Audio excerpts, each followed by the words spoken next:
अब खबर विस्तार से। पीस पार्टी के राष्ट्रीय अध्यक्ष डॉक्टर अयूब जो हमेशा चर्चा में रहते हैं, डॉक्टरी पेशे में सियासत में आए। डॉक्टर अयूब ने कहा कि समाजवादी पार्टी और भारतीय जनता पार्टी में ज्यादा अंतर नहीं है। वहीं उन्होंने कहा कि भाजपा को सत्ता से हटाना है तो महागठबंधन जरूरी है।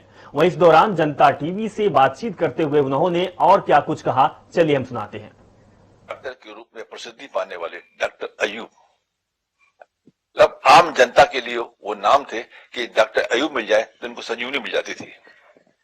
फिर डॉक्टर अयूब ने धीमे से राजनीति में कदम रखा और पिछली सरकार में इनके पास पिछली सरकार बनी थी, तब डॉक्टर अयूब की पीस पार्टी के 4 विधायक हुआ करते थे। और इस बार हालांकि उनके कोई विधायक नहीं है, लेकिन अभी भी वो सक्रिय भूमिका में है। भारतीय जनता पार्टी सरकार आने के बाद इनके ऊपर तमाम मुकदमे ला दिए गए। क्या कारण था, मैं जानने के लिए डॉक्टर अयूब के साथ उनके बीच में हूं, पूछना चाहूंगा जी। देखिए, भारतीय जनता पार्टी एक सांप्रदायिक विचारधारा की पार्टी है और आज के मुख्यमंत्री आदित्यनाथ ये मुझे लगता है सबसे ज्यादा सांप्रदायिक मानसिकता से ग्रसित है। और चूंकि सांप्रदायिक मानसिकता के विरुद्ध और देश के विरुद्ध जो भी कोई काम करता है उसके विरुद्ध पीस पार्टी हमेशा जागरूक रही है और उनके खिलाफ संघर्ष रही है। और यही वजह है कि आदित्यनाथ की मानसिकता से और पीस पार्टी का हमेशा संघर्ष रहा है।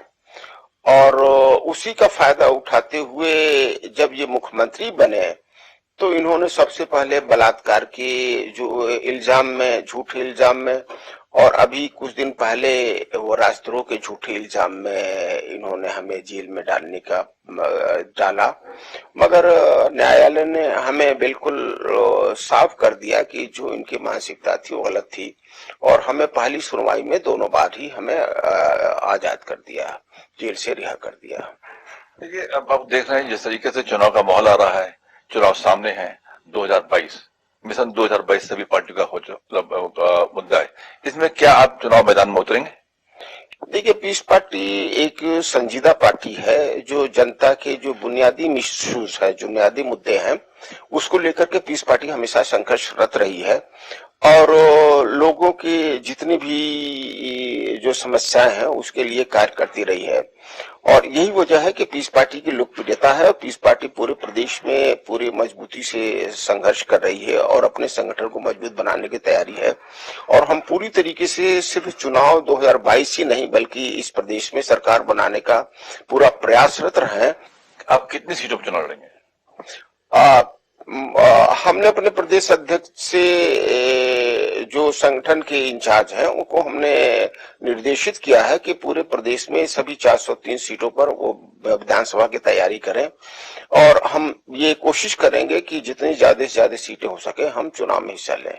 अखिलेश यादव का मानना है, समाजवादी पार्टी के मुखिया है, उनका मानना है कि मुस्लिम वोट पर उनका पूरी तौर से नियंत्रण है। तो क्या आपको लगता है कि वो वाकई में मुस्लिम वोट को रिझाने में कामयाब हो? यही बात 40 साल से कांग्रेस भी कह रही थी कि 100% 40 साल से मुसलमान उसके साथ है तो मुसलमान उसका बंधुआ मजदूर बना रहेगा। मायावती ने भी इसी का प्रयोग किया था। उन्होंने कहा था दलित मुसलमान करो विचार, कब तक सहोगे अत्याचार। मगर वो भी सोचती थी कि मुसलमान उनकी सेवा छोड़ के जाएगा कहाँ, उसका कोई विकल्प नहीं है। आज यही बात तो अखिलेश जी सोच रहे हैं।